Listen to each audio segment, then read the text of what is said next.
नमस्कार, स्वागत है आपका न्यूज 80 पर। मैं हूं आपके साथ राहुल राणा। उत्तर प्रदेश में उपचुनाव को लेकर अब तारीखों का ऐलान हो गया है, लेकिन उत्तर प्रदेश की एक सीट ऐसी है जिस पर उपचुनाव को लेकर ऐलान नहीं हुआ, क्योंकि ये वो सीट है जो सबसे हॉट सीट थी। क्योंकि अयोध्या राम के नाम पर जहां चुनाव लड़ा गया और उसी अयोध्या में यहां भारतीय जनता पार्टी को हार मिली, तो इस बार उपचुनाव में भी अयोध्या की मिल्कीपुर सीट पर सबकी नजरें थी, लेकिन मिल्कीपुर पर जो है उपचुनाव का ऐलान नहीं हुआ। आज मैं इस रिपोर्ट में आपके सामने बताऊंगा कि उत्तर प्रदेश में उपचुनाव को लेकर किस तरह की अब यहां तैयारी है और मिल्कीपुर में आखिर उपचुनाव की घोषणा क्यों नहीं हुई। उत्तर प्रदेश के स्थित मिल्कीपुर की विधानसभा सीट, जहां पर उपचुनाव पहले से प्रस्तावित था, हालांकि निर्वाचन आयोग ने इस सीट पर कोई ऐलान ना करके सबको चौंका दिया है।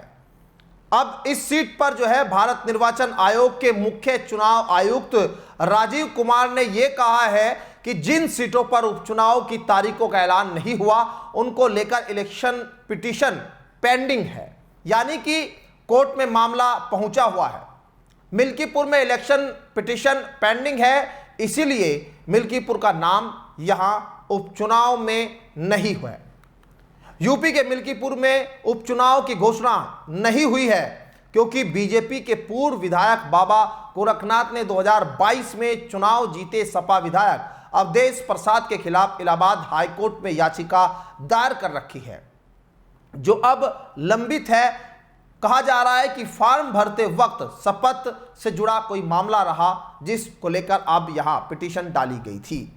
यूपी उपचुनाव में सबकी नजरें इस बार मिल्कीपुर पर टिकी थी। यह सीट सपा के अवधेश प्रसाद के फैजाबाद से सांसद बनने के बाद खाली हुई। यह सीट समाजवादी पार्टी का गढ़ मानी जाती है।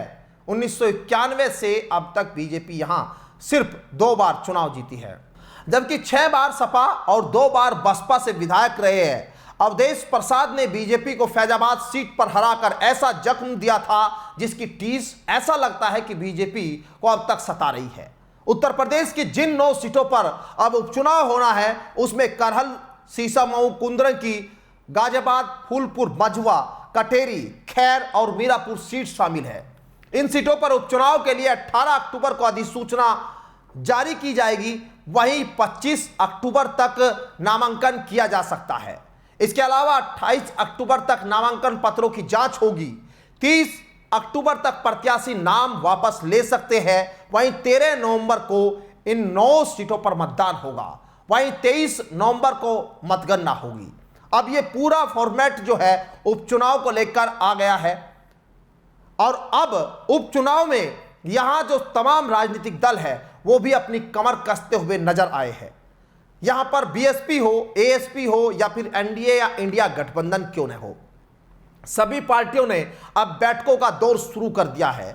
यहां पर प्रत्याशियों के नाम पर मंथन जो है अब शुरू हो गया है। एएसपी की ओर से पहले ही यहां प्रत्याशी घोषित हो गए हैं कई सीटों पर, लेकिन बीएसपी ने भी प्रभारियों का ऐलान यहां करके संकेत दे दिए हैं। अब इस उपचुनाव को इसलिए भी खास कहा जा रहा है क्योंकि ये जो उपचुनाव है इसको 2027 का सेमीफाइनल के तौर पर देखा जा रहा है। इसमें सियासी लड़ाई कैसी होगी, उत्तर प्रदेश में एक बार फिर से सियासी संग्राम जो है वो होने जा रहा है। योगी आदित्यनाथ लगातार जो इन इलाकों में सौगात देने का काम कर रहे हैं, वहीं विपक्ष जो है सरकार को घेरने की पूरी कवायद में है। और अब कैसा होगा यूपी का उपचुनाव, क्योंकि इन 10 सीटों में से 5 सीट पहले ही भारतीय जनता पार्टी के पास थी और 5 सीट जो है विपक्ष के पास। अब यहां इन सीटों पर कौन कब्जा करेगा, किसकी ज्यादा संख्या यहां जीत के लिए होगी, ये देखना बड़ा दिलचस्प होगा। फिलहाल मुझे दीजिए इजाजत, नमस्कार।